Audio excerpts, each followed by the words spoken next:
Hi, I'm Philip Griffith with PSG Photo Solutions.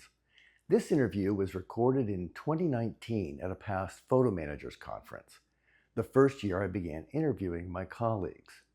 Although the year has passed, the insights shared remain valuable to anyone interested in preserving photo legacies. Enjoy. Hey, here we are again at the APO conference, the 10th anniversary of the Association of Professional Photo Organizers. And I'm here with Jill Yesko, who is from Pittsburgh. And Jill, what's the name of your company? So the name of my company is Discover Organizing.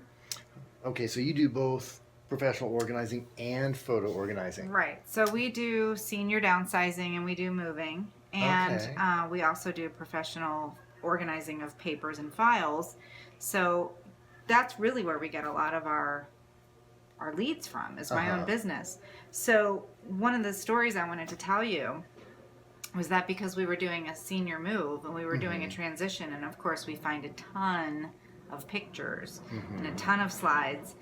They were moving to Seattle from Pittsburgh, and they said, we don't want to lug all this stuff with us. We'd like, since you know us now, to be the ones to curate everything. So they left it behind. Okay. And we basically scanned everything, and everything's out of frames. All of their huge magnetic albums are now into the cloud.